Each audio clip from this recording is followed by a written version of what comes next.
வெற்றியும் அமைதியும் நிம்மதியும் ஈடேற்றமும் குர்ஆன் ஹதீஸில் என்ன சொல்லப்பட்டு இருக்கின்றதோ, அல்லாஹும் அல்லாஹ்வுடைய தூதர் ஸல்லல்லாஹு அலைஹி வஸல்லம் அவர்களும் என்ன நமக்கு வழிகாட்டி இருக்கின்றார்களோ, அல்லாஹும் அல்லாஹ்வுடைய ரசூலும் நம்மை எப்படி வாழ சொன்னார்களோ, அல்லாஹும் அல்லாஹ்வுடைய ரசூலும் நம்மை எப்படி சம்பாதிக்க சொன்னார்களோ, அல்லாஹும் அல்லாஹ்வுடைய ரசூலும் ஸல்லல்லாஹு அலைஹி வஸல்லம் எப்படி சம்பாதித்ததை செலவு செய்ய சொன்னார்களோ, அல்லாஹும் அல்லாஹ்வுடைய ரசூலும் நம்மை எப்படி சாப்பிட சொன்னார்களோ, அல்லாஹும் அல்லாஹ்வுடைய ரசூல் ஸல்லல்லாஹு அலைஹி வஸல்லம் அவர்கள் நம்மை எப்படி நம்முடைய உடலினுடைய கழிவுகளை வெளியாக்க அந்த வழிமுறைகளை சொல்லிக் கொடுத்தார்களோ, அப்படிப்பட்ட அந்த வாழ்க்கையை வழிமுறைகளை பின்பற்றி வாழ்வதில் தான் அல்லாஹ் நம்முடைய வெற்றியை வைத்திருக்கின்றான். எதன் மூலமாக இந்த உலகத்திலே அல்லாஹ்வின் மீது நம்பிக்கை கொண்ட ஒரு ஈமான்தாரி ஒரு முஸ்லிம் வெற்றியை நிம்மதியை நிச்சயமாக இந்த உலகத்தில் பெற்றுக் கொள்ள முடியாது. எல்லாவற்றுக்குமான வழி, எப்படி சாப்பிட வேண்டும், எப்படி சம்பாதிக்க வேண்டும், எப்படி சம்பாதித்ததை செலவு செய்ய வேண்டும், எப்படி கழிவறை சென்று வெளிவர வேண்டும், எல்லாமே நமக்கு சொல்லிக் கொடுக்கப்பட்டிருக்கின்றது. அதான் கனிமிக்கு அல்லாஹ்வினுடைய நல்லடியார்களே, அல்லாஹ் பாதுகாக்கணும். நாளை மறுமையிலே அல்லாஹ்விடத்தில் ஹிசாப், அந்த கேள்வி கணக்கு நம் எல்லோருக்குமே இருந்து கொண்டு இருக்கின்றது. அல்லாஹ் அந்த மறுமையினுடைய யௌமுல் ஹிசாபை கேள்வி கணக்குகளை விட்டு அல்லாஹ் நம்மையும் நம்முடைய சந்ததிகளையும் பாதுகாத்து அருள் புரிவானாக. பெருமானார் ஸல்லல்லாஹு அலைஹி வஸல்லம் அவர்கள் சொன்னார்கள், லா தஸாலு கதம அப்தின் யௌமுல் கியாமா, நாளை மறுமையிலே ஒவ்வொரு அடியானிடத்திலும் விசாரணை செய்யப்படும். என்ன விசாரணை செய்யப்படும்? நபி அவங்க சொன்னாங்க, ஹத்தா யுஸ்அல் அன் உம்ரிஹி ஃபீமா அஃப்னா, உங்களுடைய முழு வாழ்க்கை, நீங்கள் பிறந்ததிலிருந்து உங்களுடைய உயிர் இந்த உலகத்தில் பிரியக்கூடிய அந்த வினாடி வரைக்கும் உங்களுடைய வாழ்க்கை எப்படி இருந்தது என்பதாக நம் ஒவ்வொருவருடைய முழு வாழ்க்கை பற்றியும் விசாரணை செய்யப்படும். மேலும் நபி ஸல்லல்லாஹு அலைஹி வஸல்லம் அவர்கள் சொன்னார்கள், வஅன் மாலிஹி மின் ஐன தஸபஹு வ ஃபீமா அன்ஃபகஹு, நீங்கள் உலகத்தில் எப்படி சம்பாதிச்சீங்க, அதை எப்படி செலவு செய்தீர்கள். இந்த கேள்விகளுக்கெல்லாம் நாளை மறுமையிலே அல்லாஹ்வுடைய அந்த மஹ்ஷர் பெருவழியிலே அவனுடைய நீதிமன்றத்திலே அவனுடைய தர்பாருக்கு முன்னால் நாம் நின்று கேள்வி கேட்கப்பட்டு இவைகளுக்கு பதில் சொல்லாமல் எந்த ஒரு அடியானினுடைய பாதமும் ஒரு அடி முந்தவும் ஒரு அடி பிந்தவும் எடுத்து வைக்க முடியாது என்பதாக சொல்றார். யாருடைய பாதமும் நகராது. ஒரு அடி முன்னாடி நோக்கியும் பயணிக்க முடியாது, ஒரு அடி பின்னாடியும் எடுத்து வைக்க முடியாது. முழு வாழ்க்கையை எப்படி பயன்படுத்தினீங்க, எந்த வகையில செலவு செய்தீர்கள், எந்த வகையில சம்பாதித்தீர்கள், சம்பாதித்த செல்வம் எங்கு செலவு செய்யப்பட்டது, இது எல்லாவற்றை பற்றியும் மிக தீர்க்கமாக தெளிவான கேள்வி கேட்கப்படும். பதில் சொல்லாமல் அங்கிருந்து நகர முடியாது என்பதாக நபி ஸல்லல்லாஹு அலைஹி வஸல்லம் அவங்க சொல்லி இருக்காங்க. கனிமிக்கு அல்லாஹ்வுடைய நல்லடியார்களே, நம்முடைய சம்பாத்தியம் அது அனுமதிக்கப்பட்ட அந்த அமைப்பில் இருக்கின்றதா? நம்முடைய செலவழிக்கல், நம்முடைய காசு பணத்தை நம்ம செலவு செய்கிறோம் குடும்பத்துக்காக, நமக்காக, சமூகத்துக்காக, அது சரியான வழியிலே சரியான இடத்தில் தான் செலவாகிறதா? இதுவும் நாளை மறுமையில் விசாரிக்கப்படும். கனிமிக்கு அல்லாஹ்வுடைய நல்லடியார்களே, அல்லாஹ் ரப்பல் ஆலமீன் குர்ஆனிலே ஷுஹைப் அலைஹிஸ்ஸலாத்து வஸலாம் அவர்களுடைய உம்மத் சமுதாயம் மதியன் வாசிகளை பற்றி அல்லாஹ் சொல்கின்றான். வ இலா மதியன அஹாஹும் ஷுஹைபா, ஷுஹைப் அலைஹிஸ்ஸலாத்து வஸலாம் அவர்கள் மதியன் வாசிகளுக்கு, அந்த நகர மக்களுக்கு நபியாக அனுப்பப்பட்டிருந்தார். மதியனுடைய மக்கள் ஷுஹைப் அலைஹிஸ்ஸலாத்து வஸலாம் உடைய சமுதாயத்தில் இருந்த ஒரு பெரிய 2 பாவங்கள் என்ன என்பதாக சொன்னால் அல்லாஹ் சொல்கின்றான், வலா தன்குசுல் மிக்யால வல் மீசான், அளந்து கொடுக்கக்கூடிய வியாபாரத்திலே அளவையிலும் நிலுவையிலும் பெரிய மோசடி செஞ்சாங்க. தாங்க ஏதாச்சும் ஒரு பொருள் வாங்குறதா இருந்தா அந்த அளவையிலே அதிகமாக நிறுத்தி வாங்குவாங்க. அந்த பொருளை விற்பதாக இருந்தால் அதில் எடையை மிக குறைவாக விற்று விலையை அதிகமாக வச்சு விற்பாங்க. அதனால்தான் அல்லாஹ் சொல்கின்றான், வலா தன்குசுல் மிக்யால வல் மீசான், அளவையிலும் நிலுவையிலும் மிகப்பெரிய மோசடி செய்தார்கள். இரண்டாவது, வரம்பு மீறி செலவு செய்யக்கூடியவர்களாக இருந்தாங்க. இந்த 2 பெரும் பாவங்கள் மதியன் வாசிகள் அந்த நகர மக்கள் இடத்துல இருந்தது. ஷுஹைப் அலைஹிஸ்ஸலாத்து வஸலாம் அவர்கள் அல்லாஹ்வுடைய உத்தரவுல நபியாக அனுப்பப்பட்டாங்க. அந்த மக்களுக்கு எவ்வளவு எடுத்து சொன்னாங்க, நீங்க செய்யறது பாவம், நாளை மறுமையில் இதற்கான விசாரணை இருக்கு, எப்படி சம்பாதிச்சீங்க, எப்படி செலவு செஞ்சீங்க கேள்வி இருக்கின்றது. நீங்கள் மோசடியாக சம்பாதிக்கிறீங்க, ஹராமான வழியில சம்பாதிக்கிறீங்க, மக்களை ஏமாற்றி உங்களுடைய பிளப்பை, உங்களுடைய வியாபாரத்தை நடத்துறீங்க, இது பெரிய தப்பு. அப்படி சம்பாதித்த அந்த சம்பாத்தியத்தை, அந்த செல்வத்தை வரம்பு மீறி விரயமாகவும் நீங்க செலவழிக்கக்கூடியவர்களாக இருக்கீங்க. இதை நீங்கள் சரி செய்து கொள்ளுங்கள், இதை விட்டுடுங்க. இல்லைன்னு சொன்னா அல்லாஹ்வுடைய புறத்திலிருந்து உங்களுக்கு வேதனைகள் வரும். நபி எவ்வளவோ சொல்லியும் அந்த மக்கள் அதை எடுத்துக்கொள்ளல.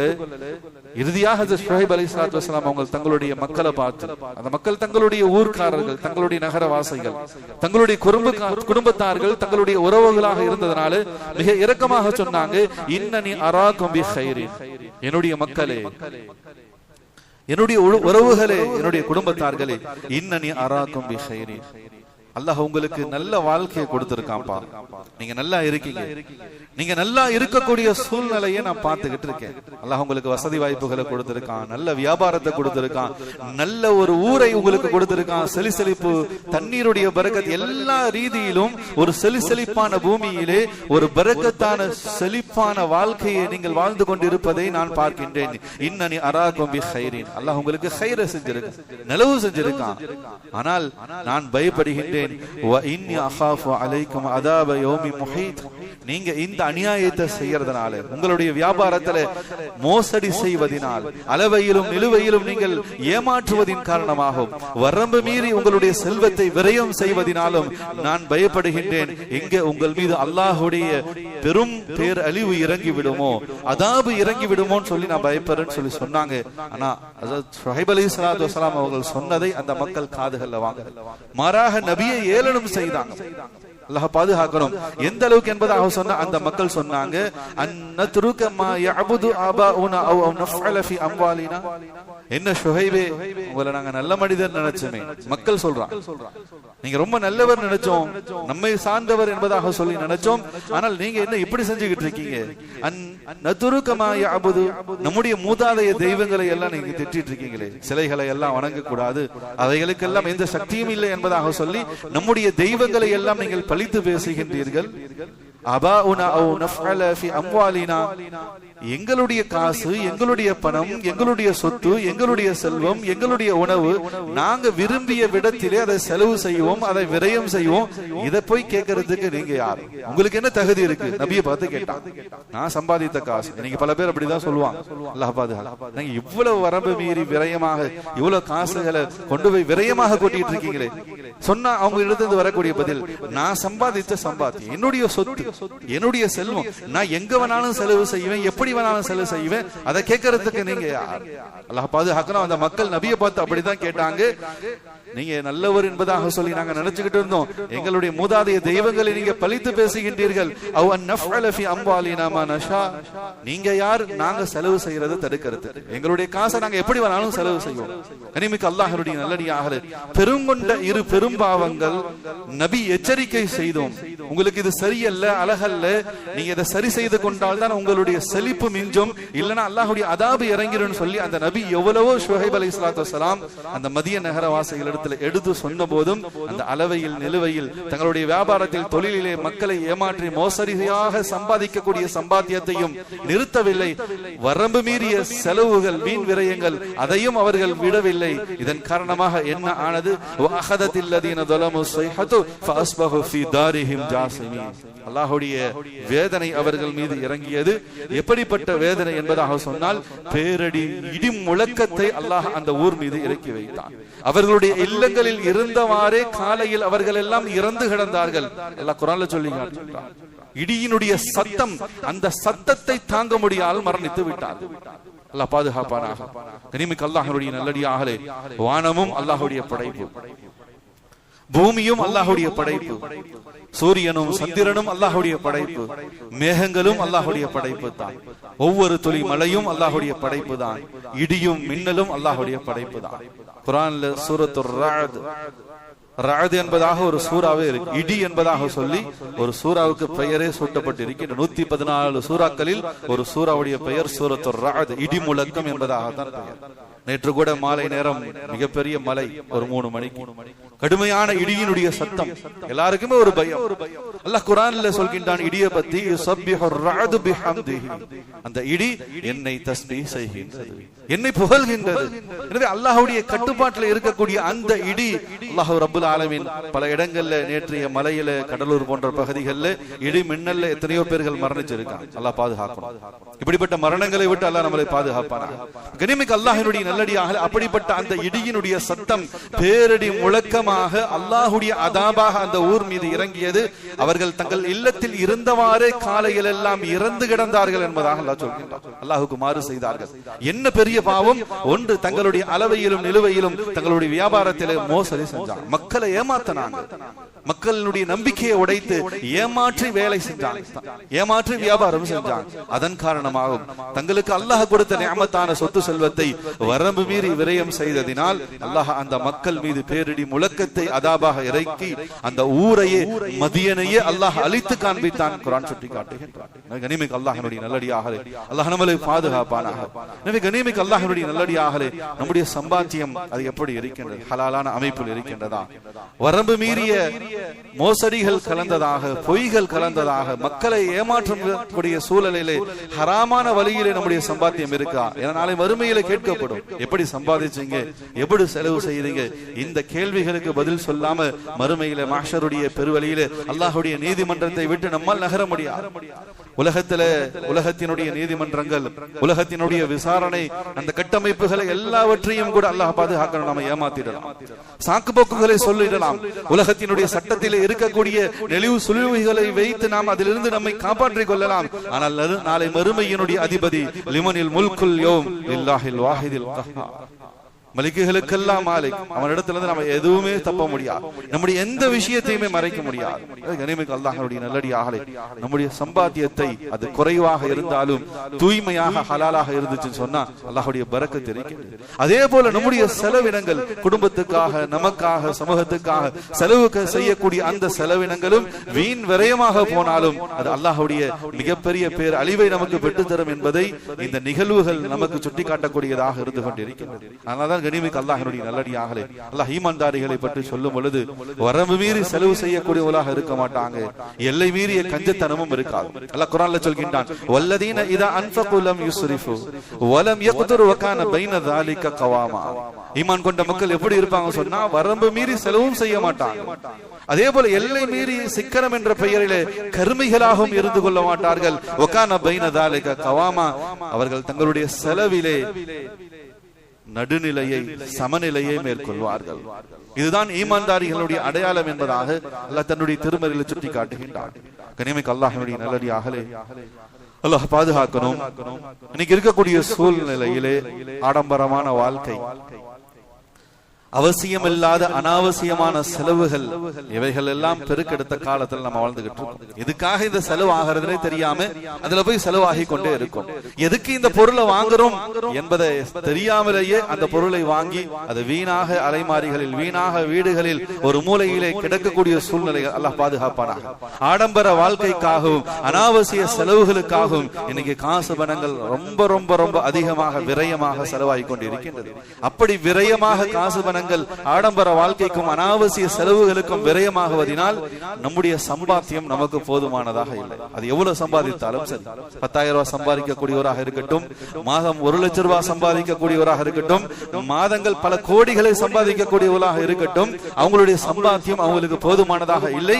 காரணம் என்பதாக சொன்னால் ஆடம்பரமான வாழ்க்கை, அனாவசியமான செலவுகள், இவைகள் எல்லாம் அதிகமானதினால் கிடைக்கக்கூடிய நம்முடைய அந்த சம்பாத்தியம், நம்முடைய வருமானம், அதை வைத்து நம்முடைய வாழ்க்கையை நடத்துவதற்கான சூழல்கள் போதுமானதாக இல்லாத நிலைதான் இன்னைக்கு அநேக குடும்பங்கள் இருந்து கொண்டிருக்கின்றது. அதனால என்ன நிலை என்பதாக சொன்னா, கடன் வாங்கி குடும்பத்தை நடத்தக்கூடிய நிலைமை, கடன் வாங்கி தேவைகளை பூர்த்தியாகக்கூடிய அந்த சூழ்நிலைகளுக்குள் மக்கள் இன்னைக்கு தள்ளப்பட்டு இருக்கின்றார்கள். கனிமிக்கு அல்லாஹ்வுடைய நல்லடியார்களே, ஒரு காலத்துல ஒரு 10-15 வருஷத்துக்கு முன்னாடியே வைத்துக் கொள்வோம், லிஸ்ட் போட்டு வீட்டுக்கு என்னென்ன ஜாமான்கள், மளிகை பொருட்கள் தேவையோ அதை போய் வாங்கிட்டு வரும். வீட்டுல லிஸ்ட், மனைவி கணவரும் உட்கார்ந்து என்னென்ன தேவை, தக்காளி 1 கிலோ, ஆயில் 1 லிட்டர், அரிசி 5 கிலோ என்பதாக சொல்லி லிஸ்டை எழுதி கொண்டு போய் மளிகை கடையில கொடுத்து அல்லது ஒவ்வொரு பொருளா சொல்லி அவர்கள் பொட்டலம் போட்டு கட்டி கொடுப்பாங்க. கனிமிக்கு அல்லாஹ்வுடைய நல்லடியாக இன்றைக்கு நிலைகள் தலைகீழாக மாறிடுச்சு. பேஸ்கட்களையும் ட்ராலிகளையும் தள்ளிக்கிட்டு போய் ஜாமா வாங்கக்கூடிய நிலைமை. லிஸ்ட் எல்லாம் கையில கிடையாது. என்ன வாங்கணுமோ அவசியமான பொருள் அதை விட்டு அனாவசியமான பொருட்கள் அதிகமாக வாங்கக்கூடிய ஒரு சூழல் தானாகவே ஏற்பட்டு விடுகின்றது. நுகர்வு கலாச்சாரத்திலே ஆன்லைன் வர்த்தகத்தினால் இன்றைக்கு மக்களுடைய வாழ்வியல் முறையே தலைகீழாக மாறி போய் இருக்கின்றது. என்ன தேவையோ அந்த தேவையை தாண்டி அல்லாஹ் பாதுகாக்கணும், விரயமான செலவுகள் அதிகமானதின் காரணமாக கடனின் பக்கம் மக்கள் தள்ளப்பட்டு இருக்கின்றார். கடன் வாங்கி வாழ்க்கையை நடத்த வேண்டிய நிர்பந்த நிலைக்கு சமுதாயம் இருந்து கொண்டிருக்கின்றது. இனிமிக்கு அல்லாஹ்வுடைய நல்லடியாகலே பயம் இல்லாமல் கடன் வாங்கக்கூடிய சூழ்நிலைகள் பார்த்துக்கலாம் என்ன ஆயிட போகுது. கடன் வாங்குவதற்கான அந்த தர்வாசுகள், அந்த வாசல்கள் எல்லாம் ரொம்ப லேசாக்கப்பட்டுடுச்சு. அதனுடைய முழு வாசல்களும் திறக்கப்பட்டு ஒருத்தர் நினைச்சா ஒண்ணுமே இல்ல வீடு வாங்கணுமா வாங்கிடலாம், ஒரு பெரிய கார் வாங்கணுமா வாங்கிடலாம். அதற்கான தர்வாசுகள், அதனுடைய வாசல்கள் எனக்கு திறக்கப்பட்டிருக்கு. ஒரு பைசா இல்லாம வீடு வாங்கலாம், ஒரு பைசா இல்லாம கார் வாங்கலாம், ஒரு பைசா கூட இல்லாம டூ வீலர்கள் வாங்கலாம். அதற்கான வாசல்கள் திறந்து வைக்கப்பட்டு இருக்கின்றது. அதனால் மக்கள் அதன் பக்கம் அதிகமாக போய் விழக்கூடிய சூழ்நிலைகளும் இருந்து கொண்டிருக்கின்றது. கனிமிக்கு அல்லாஹ்வுடைய நல்லடியாகலே அல்லாஹ் பாதுகாக்கணும். இன்று அத்தியாவசியமான தேவைகளுக்காக, ஒரு பசி போக்குவதற்காக, வறுமையை போக்குவதற்காக, அல்லது குடும்பத்தார்கள் நோயில, அல்லது ஒரு மருத்துவ தேவைக்காக, இப்படி அடிப்படையான விஷயத்திற்காக ஒருத்தர் கடன் வாங்குறார். தன்னுடைய குடும்பத்தினுடைய நிர்பந்த நிலை, அதை சரி செய்யறதுக்கு தன்னிடத்துல வசதி வாய்ப்புகள் இல்லை, கடன் வாங்கித்தான் அதை செய்ய முடியும். அப்படிப்பட்ட சூழ்நிலையிலே இப்படி நிர்பந்தமாக அவசியமாக அத்தியாவசியமான தேவைக்காக, பசிக்காக, வறுமைக்காக அல்லது நோய் நொடி மருத்துவ செலவிற்காக ஒருத்தர் கடன் வாங்குறார் சொன்னா மார்க்கம் அதை அனுமதிக்கும். தாராளமா வாங்கிக் கொள்ளுங்க. மாறாக அல்லாஹ்வுடைய உதவியும் இருக்கு. திருப்பி செலுத்த வேண்டிய எண்ணத்தோடு வாங்குறார், கண்டிப்பா இதை திருப்பி அடைச்சிடணும், அதுல எந்த மாற்றம் இல்லை. அப்படிப்பட்ட மனோநிலையில வாங்கப்படக்கூடிய அந்த கடன்களுக்கு அல்லாஹ்வுடைய உதவியும் இருக்கு. அப்படி கடன் வாங்குவதற்கு மார்க்கத்தில் அனுமதியும் இருந்து கொண்டிருக்கு. அல்லாஹ் பாதுகாக்கணும். இன்னைக்கு அப்படிப்பட்ட நிலைகள் எல்லாம் ரொம்ப குறைவுதான். அடிப்படையான தேவைகளுக்காக கடன் வாங்கக்கூடிய சூழ்நிலைகளை தாண்டி அனாவசியமான ஆடம்பரமான வாழ்க்கை, அனாவசிய செலவுகளுக்காக கடன் வாங்கக்கூடிய அந்த சூழல்கள் தான் இன்னைக்கு மிகைத்து இருக்கின்றது. அதனால் தான் கடன்களும் பெருகி இருக்கின்றது. இனிமேல் அல்லாஹ்வுடைய நல்லடியாக அல்லாஹ் பாதுகாக்கணும். சமீபத்திய சர்வே 2025 ஜூன் ஆண்டினுடைய கணக்கின் நிறைவின் அடிப்படையிலே நம்முடைய இந்தியாவினுடைய கடன், நம்முடைய இந்திய தேசம் உலக அளவிலே, உலக வங்கிகளில், உலக பெருங்கொண்ட வல்லரசு நாடுகளிடத்திலே வாங்கிய கடன்களினுடைய தொகை ஒரு தோராயமாக 176 லட்சம் கோடி ரூபாய். இந்த வருடத்தினுடைய 2025 ஜூன் மாதத்தினுடைய இறுதி கணக்கினுடைய அடிப்படையிலே 176 லட்சம் கோடி ரூபாய் இந்திய நாடு கடன் வாங்கி இருக்கின்றது.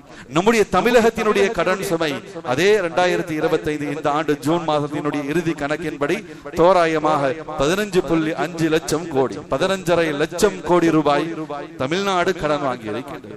நாடு முழுவதும் இருக்கக்கூடிய சில வங்கிகளினுடைய தகவல்களினுடைய அடிப்படையில் மக்கள் வாங்கிய கடன் தொகை 1.1 லட்சம் கோடி ரூபாய். மக்கள் வாங்கிய கடன் வாரா கடன்களாக, வராத கடன்களாக வங்கிகளில் இருந்து கொண்டிருக்கிறது என்பதாக சமீபத்திலே ஆய்வு செய்யப்பட்ட ஆய்வறிக்கையினுடைய ரிப்போர்ட்டாக இருக்கு. இப்ப எந்த அளவுக்கு நாடும் சரி, நாட்டு மக்களும் சரி கடனுடைய சூழ்நிலையில் முழுகி இருக்கிறார்கள் என்பது இது மிக தெளிவாக தெரியக்கூடியதாக இருந்து கொண்டிருக்கிறது. அவசியமான செலவுகளுக்காக வாங்கப்படக்கூடிய கடனிலே அது அனுமதி அளிக்கப்பட்டு இருக்கின்றது. அல்லாஹ்வுடைய உதவியும் இருக்கு. அல்லாஹ் உதவி செய்யும்.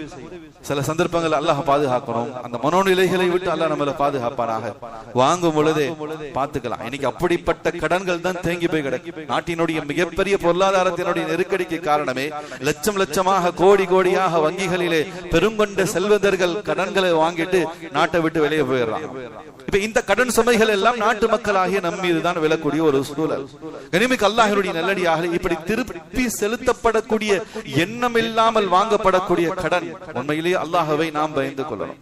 ஈமான் அல்லாத மக்கள் அதுக்கு துணிகிறார்கள் என்பதாக சொன்னா அல் ஜன்னத்து காஃபிரூன் அஸ்ஜனுல் முஃமினூன். முஃமின்களுக்கு உலகம் சிறைச்சாலை. ஒரு கட்டுப்பாடோடு வாழும் போதுதான் இம்மையும் சரி நாளை மறுமையிலும் சரி அல்லாஹ் வெற்றி வைத்திருக்கிறான். அல்லாஹுக்கு மாறு செய்யக்கூடிய மக்களுக்கு உலகம் சொர்க்கமாக்கப்பட்டிருக்கு. எனவே திருப்பி செலுத்தப்பட எண்ணம் இல்லாமல் வாங்கப்படக்கூடிய அந்த கடன்கள் அல்லாஹ் பாதுகாக்கணும். இம்மையிலும் நாளை மறுமையிலும் நமக்கு பெரிய நஷ்டத்தை ஏற்படுத்தி தரும். அதனால சஹாபாக்கள் பயந்தாங்க. கடன் வாங்கினாலும் அதை அடைக்கக்கூடிய விஷயத்துல எந்த அளவுக்கு சஹாபாக்களுடைய அச்சம் இருந்துச்சு சொன்னா, கனிமிக்கு அல்லாஹ்வுடைய நல்லடியாக யமாமா யுத்தம், முசைலமா என்பதாக சொல்லக்கூடிய பொய் நபி, தன்னை நபியாக வாதிட்ட அவனை கொல்வதற்காக அபூபக்கர் ரலியல்லாஹு தஆலாவுடைய ஆட்சி காலத்தில் ஏற்படுத்த ஏற்படுத்தப்பட்ட ஒரு படை முசைலமாவை கொல்வதற்காக யமாமாவுக்கு சென்றார்கள். அந்த படையில சாத் பின் கைஸ் ரலியல்லாஹு தஆலா என்ற ஒரு சஹாபியும் இருந்தார். போர்ல கலந்து கொண்டாங்க, மிக தீவிரமாக போர் செய்தார்கள். அந்த போர்ல ஷஹீத் ஆயிட்டாங்க. அவங்க அடக்கம் செய்யப்பட்டுடுச்சு. கனிமிக்க அல்லாஹ்வினுடைய நல்லடியார்களே, மறுநாள் ஒரு தன்னுடைய தோழர் சஹாபி ஒருவருடைய கனவிலே சாத் பின் கைஸ் ரலியல்லாஹு தஆலா அவங்க கனவுல வந்து தன்னுடைய தோழர் இடத்துல நண்பர் இடத்துல சொல்றாங்க, ஏப்பா எனக்கு கடன்கள் அதிகமா இருக்கு, மரணிச்சிட்டார், ஆனால் கடனுடைய பயம், அல்லாஹ் உதவி செய்வான். ஆரம்பத்துல சொன்னேன், அனுமதிக்கப்பட்ட அந்த கடன்கள் திருப்பி செலுத்தப்படக்கூடிய எண்ணத்தில் வாங்கப்பட்ட அந்த கடன்களுக்கு அல்லாஹ் உதவி செய்யக்கூடியவனாக இருக்கான். நல்ல நோக்கத்துக்காக வாங்கிய கடனை அடைப்பதில் அல்லாஹ்வுடைய உதவி, அல்லாஹ்வுடைய நுஸ்ரத் இருந்து கொண்டிருக்கின்றது. அந்த அடிப்படையில் அந்த சஹாபி கடன் வாங்கியிருந்தார், மரணிச்சிட்டார், கடன் அடைக்கப்படல. எனவே தன்னுடைய நண்பருக்கு அவர் சொல்கின்றார், கனவுல வந்து சொல்கின்றார், இதுபோல் நான் கடன் வாங்கியிருந்தேன், என்னுடைய கவச உடை ஒன்று இருக்கின்றது, போருக்காக இருக்கக்கூடிய அந்த கவச உடை, அந்த கவச உடையை நீங்கள் விற்று என்னுடைய கடனை அடைச்சிருங்க அப்படின்னு சொல்லப்பட்டது. யார் இடத்துல வாங்கினேன், எவ்வளவு வாங்கினேன் என்ற முழு தெளிவான விவரங்களையும் சொல்லிட்டார். எனவே அந்த நபர் அந்த கவசத்தை எடுத்துக்கொண்டு போய் பைத்துல் மால்ல கொடுத்து அபூபக்கர் ரலியல்லாஹு தஆலா இடத்துல நடந்த நிகழ்வை சொல்லி அதை விற்று அந்த பணத்தை கொண்டு போய் யாருக்கு கடன் அடைக்கணுமோ அடைக்கப்பட்டுடுச்சு. அனஸ் ரலியல்லாஹு தஆலா சொல்றாங்க, எங்களுடைய வாழ்க்கையிலே இப்படிப்பட்ட ஒரு விசித்திரமான நிகழ்வை நாங்கள் சந்தித்ததே இல்லை. மரணித்த பிறகு மரணித்தவருடைய வசியத்து நிறைவேற்றப்பட்டது, மரணித்த பிறகு மரணித்தவருடைய கடன் அடைக்கப்பட்டது எங்கள் வாழ்க்கையில் இதுதான் முதல் முறைன்னு சொன்னாங்க. சுப்ஹானல்லாஹ். சஹாபாக்களுடைய பயம், கடனோடு மௌத்தாயிட்டோம் என்பதாக சொன்னா எவ்வளவு பெரிய நஷ்டம் ஏற்படும். அனஸ் ரலியல்லாஹு தஆலா சொல்றாங்க, மரணித்த பிறகு மரணித்தவருடைய வசியத் நிறைவேற்றப்பட்டது இதுதான் முதல் முறை. என கடனுடைய பயத்தினால் சாத் பின் கைஸ் ரலியல்லாஹு தஆலா அவர்கள் தங்களுடைய மரணத்துக்கு பிறகும் தங்களுடைய கடனை அடைப்பதற்கான வழியை தேடினார்கள். கனிமிக்க அல்லாஹ்வுடைய நல்லடியாக அல்லாஹ் பாதுகாக்கிறோம். கடன்களை குறித்து எவ்வளவு கடுமையான எச்சரிக்கைகள் சமூகத்துல குர்ஆன்ல ஹதீஸ்ல முன்வைக்கப்பட்டு இன்னைக்கு சர்வ சாதாரணமாக காரணமே இல்லாமல் அதனுடைய வாசல்கள் திறந்திருக்கிறதுனால கடன் வாங்கக்கூடிய விஷயத்துல கொஞ்சம் கூட யோசிக்காம நம்ம வாங்கிட்டு இன்னைக்கு பல பேர் அல்லாஹ்வுடைய பெரிய கிருபையில கட்டனாலும் பல பேருடைய சூழ்நிலைகள் கட்டுறதுக்கான சூழ்நிலை இல்லாம நாங்க வெள்ள நோட்டீஸ் கொடுத்துறோம், மஞ்சள் நோட்டீஸ் கொடுக்கிறோம், எங்க இடத்துல ஒண்ணுமே இல்லைங்க. இப்ப கடன் கொடுத்தவர்களுடைய நிலை நமக்கு அல்லாஹ்வுடைய நல்லடியாக அவர்களாக மன்னிச்சுட்டாங்கன்னு சொன்னா ஒண்ணுமே இல்லை. ஆனால் மன்னிக்கப்படலன்னு சொன்னா இம்மையிலும் பெரும் நஷ்டம், நாளை மறுமையிலும் மிகப்பெரிய கைசேதமான ஒரு சூழ்நிலை. அதனாலதான் நபி ஸல்லல்லாஹு அலைஹி வஸல்லம் அவங்க கடன் கொடுத்தார். நம்முடைய தேவைக்காக ஒரு இடத்துல கடன் வாங்கியிருந்தோம், அவர் நமக்கு கடன் கொடுத்தார், ஒரு தவணையும் கொடுக்கப்பட்டுச்சு, நம்மளால இயல கொடுக்க முடியல. நபி அவங்க கடன் கொடுத்தவருக்கு சுப செய்தி சொன்னாங்க, அவர் கொடுத்த தவணைக்கு தாண்டியும் கடன் திருப்பி செலுத்தப்படலன்னு சொன்னா அவர் எவ்வளவு கடன் கொடுத்தாரோ அந்த அளவுக்கு ஒவ்வொரு நாளும் அவர் சதக்கா செய்த நன்மை. 1 லட்சம் ரூபாய் கடன் கொடுத்திருக்கா, திருப்பி செலுத்துவதற்கான தவணை தாண்டி ஒரு நாள் ஆயிடுச்சு. அப்படி ஒவ்வொரு நாள் எத்தனை நாட்கள் கால தாமதமாகின்றதோ அந்த அளவுக்கு ஒவ்வொரு நாளும் கடன் கொடுத்தவர் சதக்கா செய்த என்ன நன்மை கிடைக்கும் அந்த நன்மை கிடைக்கும் சொல்லி சொன்னார். கனிமிக்க அல்லாஹ்வுடைய நல்லடியார்களே, அதே சந்தர்ப்பத்தில் கடன் வாங்கி அதை அடைக்காமல் ஒருத்தர் மரணிச்சிட்டா அவருடைய நிலைகள் என்ன? அல்லாஹ் நம்மளை பாதுகாப்பானாக. கடன்களை, அனாவசியமான கடன்களை விட்டும், அடைக்க முடியாத கடன்களினுடைய சிக்கல்களில் போய் நாம் சிக்குவதை விட்டும் அல்லாஹ் ரப்பல் ஆலமீன் நம்மையும் நம்முடைய சந்ததிகளையும் பாதுகாத்தல் புரிவானாக. கனிமிக்க அல்லாஹ்வுடைய நல்லடியார்களே, பெருமானார் ஸல்லல்லாஹு அலைஹி வஸல்லம் அவங்களுடைய மஜ்லிஸுக்கு, அவங்களுடைய மஸ்ஜிதுக்கு ஒரு ஜனாசா கொண்டு வரப்பட்டுச்சு. நபி ஸல்லல்லாஹு அலைஹி வஸல்லம் அவர்கள் ஜனாசாவுடைய தொழுகையை தொழுக வைத்து விட்டு அடக்கம் செய்யப்பட்டுடுச்சு. அடக்கம் செய்யப்பட்ட பிறகு நபி அவங்க பள்ளியில மஸ்ஜித் நபவியில உட்கார்ந்து இருந்தாங்க. வானத்தை நோக்கி தங்களுடைய தலையை உயர்த்தினார்கள். சிறிது நேரம் கழித்து தங்களுடைய தலையை கீழே தாழ்த்தி கொண்டு மீண்டும் நிமிர்ந்து சுப்ஹானல்லாஹ் சுப்ஹானல்லாஹ் மாதா நஸல மின் தஸ்தீத் அப்படின்னு சொன்னாங்க. அல்லாஹ் பரிசுத்தமானவன், அல்லாஹ் பரிசுத்தமானவன், மிக கடுமையான ஒரு வகை இறங்கி இருக்குன்னு சொன்னாங்க. மிக கடுமையான ஒரு எச்சரிக்கை இப்போது இறங்கி இருக்கு. நபி அவங்க சொல்லிட்டு அமைதி ஆயிட்டாங்க. சஹாபாக்கள் சொல்றாங்க, நபி அவங்க அமைதி ஆயிட்டாங்க. அந்த அமைதி ஒரு நாள் வரைக்கும் நீடித்தது. ரொம்ப அமைதி ஆயிடுச்சு. முழு சஹாபாக்கள், முழு மதீனாவும் நபி அவங்க மிக கடுமையான முறையில கவலையில மா தஸ்தஹீத், மிக கடுமையான ஒரு எச்சரிக்கை இறங்கி இருக்கு அப்படின்னு சொல்லிட்டு அமைதியாயிட்டாங்க. அப்போது இருந்து மறுநாள் காலை வரைக்கும் அந்த அமைதி அப்படியே நிலவி கொண்டு இருந்துச்சு. நாங்க நினைச்சோம் இந்த அமைதி சரியல்ல, இது ஆரோக்கியமானதல்ல, இது இப்படியே நீடிப்பது நல்லதல்ல. நபி ஸல்லல்லாஹு அலைஹி வஸல்லம் அவங்கள போய் சந்திச்சு, யா ரசூலுல்லாஹி ஸல்லல்லாஹு அலைஹி வஸல்லம் என்ன அப்படி கடுமையான ஒரு உத்தரவு எச்சரிக்கை வந்தது அப்படின்னு சொல்லி கேட்டதான்னு சொல்லி சஹாபாக்கள் நபி ஸல்லல்லாஹு அலைஹி வஸல்லம் அவங்க இடத்துல போய் கேட்டாங்க. மத் தஸ்தீதுல் லதி நஸல யா ரசூலுல்லாஹி ஸல்லல்லாஹு அலைஹி வஸல்லம், அப்படி என்ன ஒரு கடுமையான ஒரு எச்சரிக்கை இறங்கியது, உங்களை இந்த அளவுக்கு கவலையிலும் இந்த அளவுக்கு உங்களை அச்சத்திலும் ஆழ்த்தக்கூடிய அளவுக்கு யா ரசூலுல்லாஹி ஸல்லல்லாஹு அலைஹி வஸல்லம் என்ன கடுமையான எச்சரிக்கை? நபி ஸல்லல்லாஹு அலைஹி வஸல்லம் அவங்க சஹாபாக்களை பார்த்து சொன்னாங்க, கால ஃபித்தை, கடன் சம்பந்தமாக இறக்கப்பட்ட அந்த எச்சரிக்கையான வஹீதான். கடன் சம்பந்தமாக யா ரசூலுல்லாஹ், ஆமா கடன் சம்பந்தமாக. கடன் சம்பந்தமாக என்ன எச்சரிக்கை யா ரசூலுல்லாஹ்? நபி ஸல்லல்லாஹு அலைஹி வஸல்லம் அவங்க சொன்னாங்க, வல்லதி நஃப்ஸி முஹம்மதின் பியதிஹி, இந்த முஹம்மத் ஸல்லல்லாஹு அலைஹி வஸல்லம் என்னுடைய உயிர் எவன் கைவசம் இருக்கின்றதோ அந்த ரப்புல் ஆலமீன் மீது சத்தியமாக, லவ் அன்ன ரஜுலன் குதில ஃபீ ஸபீலில்லாஹ், ஒரு மனிதர் இருக்கார் அல்லாஹ்வுடைய பாதையிலே ஷஹீதாக்கப்பட்டார், அல்லாஹ்வுடைய பாதையிலே அவருடைய உயிர் தியாகம் செய்யப்பட்டது. நபி அவங்க சொன்னாங்க, சும்ம ஆஷ், திரும்பவும் அவருக்கு உயிர் கொடுக்கப்பட்டது. அல்லாஹ்வுடைய பாதையில கலந்து கொண்டு ஷஹீதாகி உயிர் தியாகம் செஞ்சிட்டார். சும்ம ஆஷ், அவருக்கு திரும்பவும் உயிர் கொடுக்கப்படுகிறது. சும்ம குத்தில ஃபீ ஸபீலில்லாஹ், திரும்பவும் அல்லாஹ்வுடைய பாதையில தன்னுடைய உயிரை தியாகம் செய்கின்றார். நபி அவங்க திரும்ப சொன்னாங்க, சும்ம ஆஷ், மீண்டும் அவருக்கு உயிர் கொடுக்கப்பட்டு சும்ம குத்தில ஃபீ ஸபீலில்லாஹ், திரும்பவும் அல்லாஹ்வுடைய பாதையில தன்னுடைய உயிரை தியாகம் செய்கிறார்.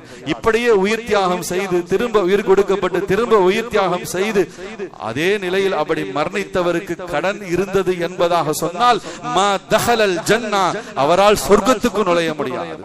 இதோ உங்களுடைய தோழர் கடனோடு மரணித்திருக்கின்றார், சொர்க்கத்தின் வாசலிலே தடுக்கப்பட்டு நிறுத்த வைக்கப்பட்டு இருக்கான்னு சொன்னார். சஹாபியுடைய விஷயத்தில் அல்லாஹ் அக்பர், அல்லாஹ் பாதுகாப்பான். ஒரு ஷஹீத் சாதாரணமான ஆளிலே அன்பு குறித்தானது. அல்லாஹுக்காக, இந்த தீனுக்காக, சமுதாயத்துக்காக தன்னுடைய உயிரை தியாகம் செய்த அவருடைய அந்த மர்த்தபா தர்ஜா தான் இந்த உலகத்திலேயே உயர்ந்த மர்த்தபா, மரணத்தினுடைய அந்த மர்த்தபா, அந்த தர்ஜா. அப்படிப்பட்ட ஷஹீத் ஒன்றல்ல இரண்டல்ல, திரும்ப திரும்ப எத்தனை ஆயிரம் முறை உயிர் கொடுக்கப்பட்டு அவர் ஷஹீதானாலும் கடன் இருக்கும் நிலையில் அவர் மரணித்தார் என்பதாக சொன்னால் அவர் சொர்க்கத்துக்கு போக முடியாது, சொர்க்கத்தின் வாசலிலேயே அவர் தடுத்து நிறுத்தப்படுவார் என்பதாக சொன்னார். அல்லாஹ் பாதுகாப்பானாக. கண்ணியமிக்க அல்லாஹ்வினுடைய நல்லடியார்களே, இதற்கு பிறகு வரக்கூடிய ஒவ்வொரு ஜனாசாவுடைய விஷயத்தில் நபி ஸல்லல்லாஹு அலைஹி வஸல்லம் அவங்க இந்த கேள்வியை முன்வைத்த பிறகுதான், அதற்கு சரியான பதில் கிடைத்த பிறகுதான் ஜனாசா தொழுகையை நிறைவேற்றி இருக்கின்றார். அதற்கு பிறகு நபியினுடைய சபைக்கு ஊத்திய பி ஜனாஸத்தின், ஒரு ஜனாசா வந்தது.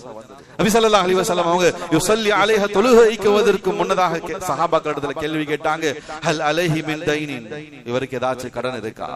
என கடன் இருக்கக்கூடிய நிலையிலே தொழுகை வைத்து அவர் அடக்கம் செய்யப்பட்டாலும் அவரால் சொர்க்கத்துக்கு போக முடியாது, மன்னிப்பு கிடையாது. அல்லாஹ்வுடைய புறத்திலிருந்து வஹி இறங்கிடுச்சு. எனவே அதற்கு பிறகு எந்த ஜனாசா வந்தால் நபியினுடைய முதல் கேள்வி ஹல் அலைஹி மின் தைனின், இவருக்கு ஏதாச்சும் கடன் இருக்கான்னு சொல்லி கேட்பாங்க. அப்படி வந்த ஜனாசா விஷயத்துல நபி ஸல்லல்லாஹு அலைஹி வஸல்லம் கேட்டாங்க, ஹல் அலைஹி மின் தைனின், இவருக்கு ஏதாச்சும் கடன் இருக்கா? கடன் ஏதாச்சும் நிறைவேற்றாமல் இருக்கின்றாரா? அப்ப சஹாபாக்கள் சொன்னாங்க, லா யா ரசூலுல்லாஹி இல்ல. ஃபஸல்ல அலைஹி, நபி அவங்க அவருக்காக தொழுகை வச்சாங்க. அதற்கு பிறகு ஒரு ஜனாசா வந்தது. நபி ஸல்லல்லாஹு அலைஹி வஸல்லம் அவர்கள் அந்த ஜனாசா விஷயத்திலும் அல் அலைஹி மின் தைனின், இவருக்கு ஏதாவது கடன் இருக்கக்கூடிய நிலையில மரணிச்சிட்டாரா? அப்ப சஹாபாக்கள் சொன்னாங்க, நஅம் யா ரசூலுல்லாஹி ஸல்லல்லாஹு அலைஹி வஸல்லம், ஆம் இவருக்கு கடன் இருக்கின்றது. அப்ப நபி அவங்க கேட்டாங்க, கடன் அடைப்பதற்கான வசதி வாய்ப்புகள் ஏதாச்சும் இருக்கா? சொத்து செல்வங்கள் இருக்கா? கடனாளியாக மரணிச்சிட்டார், அவர் கடனை அடைப்பதற்காக வசதிகள், காசு பணம் ஏதாச்சும் இருக்குதா? இருக்கு யா ரசூல். அப்போ அந்த காசு பணம், சொத்து செல்வத்தை வைத்து முதல்ல வாரிசுகளுக்கு பிரிப்பதற்கு முன்னதாக அவர் கடனை அடைங்கன்னு சொன்னாங்க. கடன் அடைக்கப்பட்ட பிறகுதான் நபி அவங்க ஜனாசா தொழுகை வச்சாங்க. மூன்றாவதாக ஒரு ஜனாசா அதே போல வந்தது. நபி அவங்க அதே கேள்வியை தான் திரும்ப கேட்டாங்க, இவருக்கு ஏதாச்சும் கடன் இருக்கா? அப்ப திரும்பவும் சொல்லப்பட்டுச்சு, ஆமா யா ரசூலுல்லாஹ், இவர் ஒரு கடனாளியாக இருக்கா. கடனை அடைப்பதற்கான வசதி வாய்ப்புகள் இவருக்கு ஏதாச்சும் இருக்கா? இல்ல யா ரசூலுல்லாஹ், இவர் ஒரு ஏழை, இவரிடத்துல எந்த சொத்து செல்வங்கள் எதுவுமே, எந்த தீனார் திர்ஹம் எதுவுமே இல்லை, கடன் அழைப்பதற்கான எந்த வழிவகையும் இல்லை. நபி ஸல்லல்லாஹு அலைஹி வஸல்லம் அவங்க சொன்னாங்க, அல்லாஹ் பாதுகாக்கணும். கண்ணியமிக்க அல்லாஹ்வினுடைய அல்லாஹ்வின் நல்லடியார்களே, சல்லு அலா ஸஹாபிக்கும், நபியும் ஒரே வார்த்தை சொன்னாங்க, கடன் இருக்கு, அடைப்பதற்கான வழி இல்ல, சொத்து செல்வம் இல்ல, சல்லு அலா ஸஹாபிக்கும், உங்க தோழருக்கு நீங்களே தொழுகை வச்சு போயிட்டான். அல்லாஹ் அல்லாஹ் பாதுகாக்கணும். கடனாளிக்கு நபி அவங்க தொழுகை வைக்க மாட்டேன்னு சொல்லிட்டாங்க. இப்ப எவ்வளவு பெரும் பாவமாக இருக்கும். எனவே அந்த சபையில இருந்து அபூ கத்தாதா ரலியல்லாஹு தஆலா அவங்க எதிர்ச்சாங்க. அல்லாஹ்வுடைய தூதர் ஸல்லல்லாஹு அலைஹி வஸல்லம் அவங்க அவங்களே போகாதீங்க, கொஞ்சம் நில்லுங்க, அவருடைய கடனுக்கு நான் பொறுப்பாளி. யாரும் சொல்லல, அவர் எவ்வளவு பெரிய கடனாளியாக இருந்தாலும் பரவாயில்ல, அந்த கடனை நான் அடைச்சிறேன், நான் பொறுப்பெடுத்துக் கொள்றேன்னு சொல்லி அபூ கதாதா ரலியல்லாஹு தஆலா பொறுப்பெடுத்துக்கிட்ட பிறகு நபி ஸல்லல்லாஹு அலைஹி வஸல்லம் தொழுகை வச்சாங்க. மறுநாள் காலையில் அபூ கதாதா ரலியல்லாஹு தஆலா அவங்களை சந்திச்சு நபி அவங்க கேட்டாங்க, என்ன அபூ கதாதா, உங்களுடைய தோழருடைய கடனுக்காக பொறுப்பெடுத்தீங்களே, நீங்க நிறைவேற்றிட்டீங்களா? யா ரசூலுல்லாஹ், நான் நேற்று மறந்துட்டேன், இன்னைக்கு காலையில தான் நிறைவேற்றினேன். நபி ஸல்லல்லாஹு அலைஹி வஸல்லம் சொன்னாங்க, இப்போதுதான் உங்களுடைய தோழருடைய அந்த வதனம், அந்த உடல் குளிர்ந்தது என்பதாக சொன்னாங்க. என்ன நடந்தது? இதுவரைக்கும் அவருடைய உடல் நரக நெருப்பிலே வேதனை செய்யப்பட்டு சஹாபிதான். கடனோடு மரணித்ததனால் என்ன நிலைமை? கதாதா ரலியல்லாஹு தஆலா கடன் அடைத்த பிறகுதான் நபி அவங்க சொல்றாங்க, இப்பொழுதுதான் அவளுடைய பதன், அந்த வதன், அவருடைய உடல் குளிர்ந்து போய் இருக்கிறது, இதுவரைக்கும் நரக நெருப்பிலே வேதனை செய்யப்பட்டு கொண்டிருச்சு என்பதாக சொல்லி நபி அவங்க சொன்னாங்க. கண்ணியமிக்க அல்லாஹ்வுடைய நல்லடியார்களே, இன்றைக்கு அவசியமான தேவைகளுக்காக, அடிப்படையான தேவைகளை ஒரு மருத்துவ ரீதியாக, நோய் ரீதியாக, வறுமையை போப்பதற்காக வாங்கப்படக்கூடிய கடனா, அந்த கடன் அது மார்க்கத்தில் அனுமதிக்கப்பட்டிருக்கு, அதை அடைப்பதற்கு அல்லாஹ்வுடைய உதவி இருக்கும். ஆனால் ஆடம்பரமான வாழ்க்கை, அனாவசியமான அந்த செலவுகளுக்காக வாங்கப்படக்கூடிய கடன் இம்மையிலும் நாளை மறுமையிலும் மிகப்பெரிய நஷ்டத்தை தேடித்தரும் என்பதுதான் இந்த நிகழ்வுகள் நமக்கு எடுத்துரைக்கக்கூடியதாக இருந்து கொண்டிருக்கிறது. கனிமிக்க அல்லாஹ்வுடைய நல்லடியார்களே, அல்லாஹ் ரப்புல் ஆலமீன் நம் அனைவர்களையும் பாதுகாப்பானாக. ஏன்னா நபி ஸல்லல்லாஹு அலைஹி வஸல்லம் அவங்க அழகான ஒரு வார்த்தையை சொன்னாங்க, அல் யதுல் உல்யா கைரும் மினல் யதிஸ் சுஃப்லா. கீழ் இருக்கக்கூடிய கரத்தை விட மேல் இருக்கக்கூடிய கரம் தான் சிறந்தது. கை நீட்டி வாங்கும் கரத்தை விட கை நீட்டி கொடுக்கக்கூடிய அந்த கரம் தான் உயர்ந்த கரம். அந்த கரம்தான், அந்த கைதான் சிறந்த கை என்பதாக சொன்னார் அல்லாஹ் ரப்புல் ஆலமீன். நம்மையும் சரி, நம்முடைய சந்ததிகளையும் சரி, உயர்ந்த கரமாக, மேலுள்ள கரத்துக்கு கைக்கு சொந்தக்காரர்களாக ஆக்குவானாக. கடன் வாங்குவதை விட்டு அல்லாஹ் ரப்புல் ஆலமீன் அனைவர்களையும் பாதுகாப்பானாக. வாங்கிய கடன்களை அடைப்பதற்கு அல்லாஹ் ரப்புல் ஆலமீன் நம் அனைவர்களுக்கும் அவனுடைய புறத்திலிருந்து உதவிகளை வழங்கி அருள் புரிவானாக. கனிமிக்க அல்லாஹ்வுடைய நல்லடியாக அல்லாஹ் பாதுகாக்கணும். இன்னைக்கு பெரும் விரய செலவுகள் இன்னைக்கு நம்மிடத்துல, நம்முடைய வாழ்க்கையில் அதிகமாகவே இருந்து கொண்டிருக்கிறது. குறிப்பாக நம்முடைய உலமாக்கள் சொல்லுவாங்க, கரி காசாகின்றது. கரி, நெருப்பை எரிக்கப்படக்கூடிய அந்த கரி இருக்கின்றது, அது நெய்வேலியில காசாக, அந்த கரியை வித்து பெரிய எக்ஸ்போர்ட், பெரிய அது நாட்டினுடைய மிகப்பெரிய பொருளாதாரத்தினுடைய ஒரு முதன்மையான வருவாய்த்துறையாக நிலக்கரி சுரங்கம் இருந்தது. எனவே கரியை வைத்து காசாக்கப்படுகின்றது. ஆனா தீபாவளி அன்று காசு கரியாகி காற்றிலே கரைந்து போகின்றது. அல்லாஹ் பாதுகாக்கணும். கனிமிக்க அல்லாஹ்வுடைய நல்லடியார்களே, கடந்த ஆண்டு 2024 கடந்த ஆண்டிலே தமிழ்நாட்டில் மட்டும் வெடிக்கப்பட்ட பட்டாசுகள் விற்பனையாகி காற்றிலே கரியாகி கரைந்து போன பட்டாசுகளினுடைய செலவு தொகை 6000 கோடி ரூபாய். காசு எவ்வளவு வீணா, ஒரு ரூபாய் 2 ரூபாய் அல்ல, 6000 கோடி ரூபாய் 2024 வருஷம், கடந்த வருஷத்திலே தமிழ்நாட்டில் மட்டும் வெடிக்கப்பட்ட வெடிகளினுடைய விரய செலவினுடைய மதிப்பு. கனிமிக்க அல்லாஹ்வுடைய நல்லடியார்களே, இது அவர்களுடைய மத நம்பிக்கை, அவர்களுடைய பண்டிகை, அவர்களுடைய ஒரு பெரும் திருவிழா. நாம அந்த மத நம்பிக்கையிலே தலையிடவில்லை, அதை தடை செய்யவில்லை. ஒரு கட்டம் இன்னொரு புறத்திலே சமூக ஆர்வலர்கள் இது மிகப்பெரிய பொல்யூஷன் கேடு, மிகப்பெரிய மாசு கேடாக அமைந்து கொண்டிருக்கின்றது, இதனால் பெரும் இழப்பை உலகம் முழுவதும் சந்திக்க வேண்டிய நிலை ஏற்படும் என்பதாக சொல்லி அவர்களுடைய எச்சரிக்கை எல்லாம் ஒரு புறம். அவர்களுடைய மத நம்பிக்கை, அவர்களுடைய மத கொள்கை, அவர்களுடைய சந்தோஷம், அதற்காக அவர்கள் செய்கிறார்கள், அது அவர்களுக்கும் உண்டானது. நாம் அதுல தலையிடல. அல்லாஹ் பாதுகாப்பானாக. கனிமிக்க அல்லாஹ்வுடைய நல்லடியார்களே, நமக்கும் தீபாவளிக்கு என்ன சம்பந்தம் இருக்கு? நமக்கும் நம்முடைய பிள்ளைகளுக்கும் தீபாவளிக்கும் என்ன சம்பந்தம் இருக்கு? நம்ம கொஞ்சம் யோசிச்சு பார்க்கணும். இன்னைக்கு ஒரு முஸ்லீம் அல்லாத வீட்டில பட்டாசு வெடிக்குதோ இல்லையோ, முதலாவதாக ஒரு ஈமான்தாரியினுடைய வீட்டுல பட்டாசு வெடிச்சுக்கிட்டு அல்லாஹ் பாதுகாக்க யாருமே மறுக்க முடியாது. பெரும் போராட்டங்கள் இருக்கு எல்லா குடும்பங்கள், என்னுடைய குடும்பத்தை முதற்கொண்டு சொல்றேன், பெரும் போராட்டங்களுக்கு மத்தியிலே எவ்வளவு கண்ட்ரோல் முடியுமோ, கட்டுப்படுத்த முடியுமோ அதை எடுத்து சொல்லி கட்டுப்படுத்துவதற்கான முயற்சிகள் செய்யப்பட்டுதான் கொண்டு இருக்கு. ஆனா பெருங்கொண்ட குடும்பங்கள் அதை பத்தி எல்லாம் கவலையே கிடையாது. அல்லாஹ் பாதுகாப்பானாக.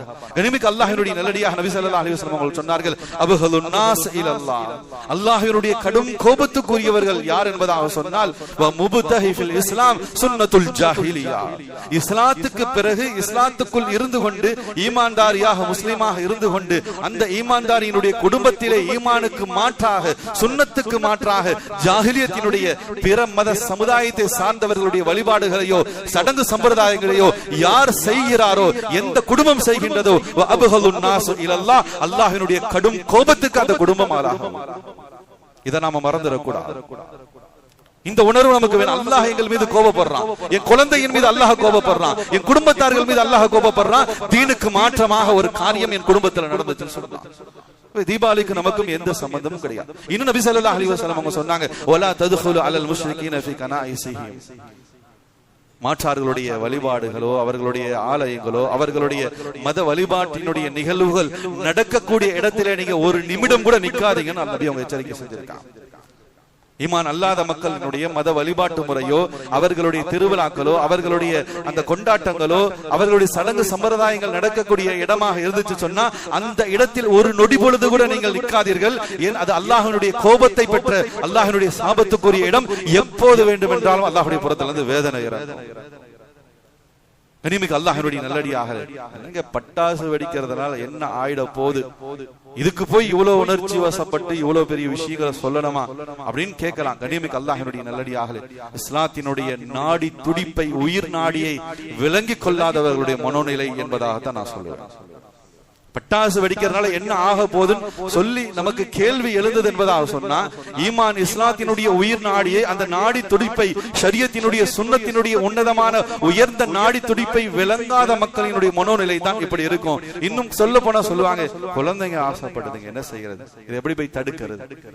அது ஆசைப்படுறது ஏதோ சின்ன ஒன்னு ரெண்டு, பெரிய பெரிய ஆயிரக்கணக்கான ரூபாய் செலவு பண்ணியா வாங்கி கொடுக்க போறோம், ஏதோ ஒன்னு ரெண்டு பக்கத்து வீட்டுக்காரங்க வெடிக்கும் போது வேடிக்கை பார்க்குது, குழந்தைகளுடைய ஆசை. இனிமேல் அல்லாஹ்வுடைய நல்லடியாகலே அல்லாஹ்வுடைய பெரிய கிருபையில குழந்தைகளுக்கு ஈமான் இஸ்லாத்தை புரிய வைக்கக்கூடிய விஷயத்துல நம்மளால முடியாது என்பதெல்லாம் இல்லை. மனம் இருந்தால் மார்க்கம். எத்தனையோ விஷயங்கள் நம்முடைய குடும்பத்தார்கள் நம்முடைய பிள்ளைகள் மாற்றாக செயல்படும் பொழுது அதை நாம தடுத்து இருக்கோம். ஏன் இந்த விஷயத்தை எங்களால தடுக்க முடியாது? பட்டாசு வெடிக்கிறத எப்படி எங்களால் தடை செய்ய முடியாமல் போயிடும்? குழந்தைங்க ஆசைப்படுறாங்கன்னு சொல்லி எப்படி நம்மளால அனுமதிக்க முடியும்? என்னுடைய மகன் அல்லாஹ் பாதுகாக்கணும். கனிமிக்கு அல்லாஹ்வுடைய நல்லடியாக நம்ம ஒவ்வொருவருமே சிந்திக்கணும். ஒரு ஊர்ல ஒரு தெருவுல குடி இருக்கும், அந்த தெருவுல இருக்கக்கூடிய ஒரு செல்வந்தரை நாங்க பகைச்சுக்கிட்டோம்னு சொன்னா என்ன ஆகும்? ஊர்ல இருக்கக்கூடிய ஒரு பெரிய செல்வந்தர் கோடீஸ்வரரா இருக்கார், தெருவுல ஒரு செல்வந்தர் இருக்கார், அவரை நாங்க பகைச்சுக்கிட்டோம், எங்களுக்கு விரோதி ஆகிட்டார். ஒரு ஊர்ல இருக்கக்கூடிய ஒரு காவல்துறையினுடைய உயர் அதிகாரியை நாங்க பகைச்சுக்கிட்டோம், அவருக்கு எங்களுக்கு விரோதி ஆயிட்டார், அவர் எங்க மேல கோபமா இருக்கார். நாட்டினுடைய உயர் பொறுப்புகள் இருக்கக்கூடிய உயர் அதிகாரியை நாங்க பகைச்சுக்கிட்டோம், எங்க மேல கோபமா இருக்காங்க. இதனுடைய விபரீத விளைவுகள் என்ன ஆகும், என்ன ஆயிருக்கு நம்ம எல்லாத்துக்குமே தெரியும். ஒரு சாதாரண ஊர்ல இருக்கக்கூடிய நம்ம வீடு போல 10 வீடு, அவரு ஒரு வீடு, அவர் ஒரு பெரிய செல்வந்தராக, அவரை பகைச்சுக்கிட்டா என்ன நிர்பந்த நிலைக்கு ஆளாக்கப்படுறோம், எவ்வளவு நெருக்கடிகளை இன்னைக்கு சந்திக்கிறோம். ஊர்ல பெரிய அதிகாரிகளை அவர்களுக்கு பகைமையை ஏற்படுத்திக்கிட்டோம் சொன்னா என்ன நெருக்கடிகள் ஏற்படுத்தி எல்லாமே தெரியும். நமக்கு அல்லாஹ்வுடைய நல்லடியாக எல்லாவற்றையும் படைத்து பரிபாலிக்கக்கூடிய ரப்புல் ஆலமீனுடைய கோபத்துக்கு நாம் ஆளாகிறோம், நம்முடைய பிள்ளைகள் ஆளாகிறோம். அல்லாஹ்வுடைய நல்லடியாகலே அல்லாஹ் பாதுகாக்க. நபி அவங்க எந்த ஒரு இடத்திலும் இந்த தீன்ல இந்த ஷரியத்துல யூத நசாராக்கள் முஷ்ரிக்கீன்களுடைய வாடைகள் கூட வந்துடக்கூடாதுன்னு சொன்னாங்க. இன்னைக்கு தீபாவளி தெல்ல தெளிவாக நமக்கு தெரியும், அது ஒரு ஷிர்கான வழிபாடு. அதை முன்வைத்து தான் நரகாசுரன் என்ற அந்த ஒரு அரக்கனை கொல்வதற்காகத்தான் நாங்கள் வெடி வைத்து அவனை விரட்டுகிறோம். இது தெளிவாக்கப்பட்ட வரலாறு, அது ஒரு கற்பனை காவியம் எல்லாம் அப்புறம். ஆனால் முழுக்க முழுக்க ஒரு ஷிர்க். நபி அவங்க இந்த தீன்ல இந்த ஷரியத்துல நம்முடைய ஈமான்தாரிகளுடைய வாழ்க்கையில அவர்களுடைய மாற்றார்களுடைய சின்ன வாசனை கூட வந்துடக்கூடாது. மார்க்கத்தினுடைய சின்ன சின்ன விஷயங்கள் எடுத்து பாருங்க. யூதர்களும் நசாராக்களும் மீசையை வளர்ப்பாங்க, தாடியை மலிப்பாங்க. முஃமின்களே தாடியை வளர விடுங்க, மீசையை கத்தரிப்பு செய்யுங்க. யூதர்களும் நசாராக்களும் முஷ்ரிக்கீன்களும் தங்களுடைய தலைமுடிக்கு சாயம் போட மாட்டாங்க, கருப்பு சாயம் அடிச்சுப்பாங்க, டை அடிச்சுப்பாங்க. நீங்க அவர்களுக்கு மாறு செய்யுங்கள், நீங்கள் மருதாணி இட்டுக் கொள்ளுங்கள். யூதர்களும் நசாராக்களும் தங்களுடைய நோன்புகளில் விரதங்களில் சஹர் செய்ய மாட்டாங்க, நீங்க சஹர் செய்யுங்க. சின்ன சின்ன விஷயம், ஒரு மீசையை கத்தரிப்பதில் இருந்து ஒரு தலைமுடிக்கு சாயம் பூசுவதில் இருந்து உணவு சாப்பிடக்கூடிய முறைகள் வரைக்கும், சிறுநீர் கழிக்கக்கூடிய முறை வரைக்கும் யூத நசாராக்கள் முஷ்ரிக்கீன்களுடைய வாடை கூட இந்த சமுதாயத்தில் வரக்கூடாது என்ற விஷயத்தில் பெருமானார் ஸல்லல்லாஹு அலைஹி வஸல்லம் அவங்க எச்சரிக்கையா இருந்திருக்காங்க. சொன்னா நாம கொஞ்சம் யோசிச்சு பார்க்கணும். இது எவ்வளவு பெரிய ஷிர்கான விஷயம். கண்ணியமிக்க அல்லாஹ்வுடைய நல்லடியாக நாம நினைத்தால் எத்தனையோ காரியங்களில் நம்முடைய பிள்ளைகளை சமாதானப்படுத்தி அவர்களை சமாதானம் ஆகலன்னு சொன்னா எப்படி சமாதானப்படுத்தணும், எப்படி அவர்களை கண்ட்ரோல் பண்ணணும், அந்த யுக்தியும் எல்லாம் நமக்கு கற்றுக் கொடுத்தா இருக்கான். எனவே நாம உறுதி எடுக்கணும், மாற்றார்களுடைய இந்த கலாச்சாரம், இந்த வெடி கலாச்சாரம், இந்த ஷிர்கான இந்த வழிபாட்டு முறை, இந்த கொண்டாட்டம் எங்களுக்கு வேணாம். அல்லாஹ் ரசூல் தடுத்து இருக்காங்க, உறுதிமொழி எடுக்க கடமைப்படும். பெருங்கொண்ட பணத்தினுடைய விரயம் அல்லாஹ் ரசூலுக்கு மாறு செய்யக்கூடிய ஒரு சூழல் இந்த செயல்பாடுகள் மூலமாக வரக்கூடியதாக இருந்து கண்ணியமிக்க அல்லாஹ்வுடைய நல்லடியாக விரயம் செய்யக்கூடியவர்களை அல்லாஹ் ரசூல் மிக கடுமையாக எச்சரிக்கை செஞ்சிருக்காங்க. வரலாறுகளை நாம பார்க்கலாம். நம்முடைய முன்னோர்கள் தங்களுடைய சொந்த செலவுகளை கட்டுப்படுத்தி கொண்டு சமுதாயத்துக்காக பெருங்கொண்ட செலவுகளை செய்தார்கள். அதனாலதான் பெரிய பெரிய பள்ளிவாசல்கள், மஸ்ஜிதுகள், மதரசாக்கள் இன்னைக்கு உலகம் முழுவதும், நாடு முழுவதும் எல்லா பகுதிகளும் இருக்குன்னு சொன்னா முன்னோர்களுடைய பெரிய தியாகம். ஆனா இன்னைக்கு சுய செலவுகள் அதிகமாகி போயிடுச்சு. தனி மனித செலவுகள், ஆடம்பர செலவுகள், அனாவசிய செலவுகள் அதிகமானதுனால இன்னைக்கு மஸ்ஜிதுகளுடைய தேவை, மதரசாக்களுடைய தேவை இன்னைக்கு அது காணல் நீராகி போயிடுச்சு. மாச கணக்கில், வருஷ கணக்கில் பள்ளிவாசலுக்கு உதவி செய்யுங்க, மதரசாவுக்கு உதவி செய்யுங்க அப்படின்னு சொல்லி கையேந்தி கொண்டு இருக்கக்கூடிய நிலை இருந்து கொண்டுதான் இருக்கு. ஆனா ஒரு காலத்துல ஒரு குடும்பம், ஒரு ஊர்க்காரர்கள் சேர்ந்து ஒரு பள்ளிவாசலை கட்டிட்டாங்க. ஒரு ஊர் சேர்ந்து கட்டின மதரசா நூற்றாண்டுகள் கடந்து நடந்து கொண்டிருக்கு. அப்படிப்பட்ட பெரும் பெரும் அஜீபான கார்குஜாரிகள் இருந்துகிட்டு இருக்கு. இன்னைக்கு ஒரு இடத்தை வாங்குறதுக்கு, ஒரு பள்ளிவாசலை கட்டுறதுக்கு மாச கணக்கா அலைஞ்சுகிட்டு இருக்க முடியல. காரணம், எங்களுடைய சுய செலவுகளை நாங்க அதிகப்படுத்திக்கிட்டோம். நம்முடைய முன்னோர்கள் தங்க சொந்த செலவுகளை கட்டுப்படுத்தினாங்க, சமூக செலவுகளுக்காக தாராளம் காட்டினார்கள். அதனால பல பள்ளிவாசலை கட்டினாங்க, மதரசாக்களை கட்டினாங்க. கண்ணியமிக்க அல்லாஹ்வுடைய நல்லடியாக பொருள் விரயம், பண விரயம் எவ்வளவு பெரிய ஆபத்துல கொண்டு போய் விடும். முஆவியா ரலியல்லாஹு தஆலா அவங்க ஒரு பெரிய ஜனாதிபதி, கலீஃபாக்கள் உஸ்மான் ரலியல்லாஹு தஆலா, அலி ரலியல்லாஹு தஆலா அவங்களுக்கு பிறகு அவங்க தான் இஸ்லாத்தினுடைய ஜனாதிபதியா இருந்தாங்க. அவங்க தங்களுடைய இடத்துல, தங்களுடைய அரசவையில ஒரு பெரிய விருந்து ஏற்பாடு செய்து தங்களுடைய நெருக்கமான தோழரான அபூதுல் கிஃபாரி ரலியல்லாஹு தஆலா சஹாபியை விருந்துக்காக அழைச்சிருந்தாங்க. அபூதுல் கிஃபார் ரலியல்லாஹு தஆலா நாயகம் ஸல்லல்லாஹு அலைஹி வஸல்லம் காலத்திலிருந்து உலக பற்றற்ற வாழ்க்கையை வாழக்கூடிய ஒரு துறவியை போன்ற வாழ்க்கை, உலகத்தினுடைய எந்த விதமான ஆசாபாசங்களுக்கும் இணங்கி போகாதவர். எனவே வந்து பார்க்கிறாரு, பார்த்தா சரி கலீஃபா கூப்பிட்டான்னு வந்துட்டாங்க. வந்து பார்த்தா ஒரு தடல் புடலான ஒரு பெரிய விருந்து ஏற்பாடு செய்ய, பல வகையான உணவுகள் சமைக்க வைக்கப்பட்டு இதை பார்த்த அபூதுல் கிஃபார் ரலியல்லாஹு தஆலா யோசிச்சு பாருங்க, எவ்வளவு துணிச்சலோடு ஒரு கலீஃபாவுக்கு முன்னாடி நிக்கிறோம் என்பதை கூட யோசிக்காம சொன்னாங்க, யா அமீருல் முஃமினீன், நன்றாக கவனித்துக் கொள்ளுங்கள், இன் கான ஹாதா மின் மாலில்லாஹ் ஃபஅன்த ஸாரிக். இந்த விருந்து பொது பைத்துல் மாலில் இருந்து, பொது சொத்தில் இருந்து, மக்கள் பணத்தில் இருந்து நீங்க எடுத்து இந்த செலவு செஞ்சு நீங்க இந்த விருந்த ஏற்பாடு செஞ்சிருந்தீங்க என்பதாக சொன்னால் ஃபஅன்த ஸாரிக், நீங்க திருடன்னு சொன்னாங்க. பைத்துல் மால் என்பது அல்லாஹ்வுடைய சொத்து. ஒவ்வொரு பைசாவுக்கும் அல்லாஹ்விடத்துல பதில் சொல்லி ஆக வேண்டும். எதற்காக? பொது சொத்துக்களை, பள்ளிவாசல்கள், மதரசாக்களுடைய பொது சொத்துக்களை கையாளக்கூடியவர்கள் இந்த சம்பவத்துல நாம எச்சரிக்கையா இருக்கணும். அந்த காசு எங்கு செலவாச்சு, யாருக்கு செலவாச்சு, யாரு சாப்பிட்டா, எப்படி செலவு செய்யப்பட்டது. எனவே அபூதுல் கிஃபார் ரலியல்லாஹு தஆலா சொல்றாங்க, விருந்து ஏற்பாடு செஞ்சிருக்கீங்க, பொது பணத்திலிருந்து மக்கள் கொடுத்த பைத்துல் மால்ல இருந்து எடுத்து இப்படி விரயமாக ₹1 இருக்கட்டும், 1000 ரூபாயாக இருக்கட்டும், நீங்க செலவு செய்திருந்தீர்கள் என்பதாக சொன்னால், யா அமீருல் முஃமினீன் இன் கான ஹாதா மின் மாலில்லாஹ் ஃபஅன்த ஸாரிக், நீ திருடன் சொன்னாங்க. அல்லாஹ் பாதுகாக்கணும். அமீருல் முஃமினீன பார்த்து மேலும் திரும்பி சொன்னாங்க, வ இன் கான மின் மாலிக் ஃபஅன்த முஸ்ரிஃப், இல்ல உங்க சொந்த செலவுல, உங்க சொந்த சொத்துல இருந்து தான் இப்படி ஆடம்பரமான ஒரு விருந்து நீங்க ஏற்பாடு செஞ்சிருக்கீங்கன்னு சொன்னா ஃபஅன்த முஸ்ரிஃப், நீங்கள் ஒரு இஸ்ராஃப் செஞ்சிட்டீங்க, நீங்க விரயம் செய்த, வீண் விரயம் செய்த ஒரு காரியத்தை செய்துட்டீங்க. இன்னல்லாஹ லா யுஹிப்புல் முஸ்ரிஃபீன், விரயம் செய்யக்கூடியவர்களை அல்லாஹ் நேசிப்பதில்லை. விரயம் செய்யக்கூடியவர்கள் அல்லாஹ்வினுடைய விரோதிகளாக இருக்காங்க, அல்லாஹ்வினுடைய கோபத்துக்குரியவர்களாக இருக்காங்க.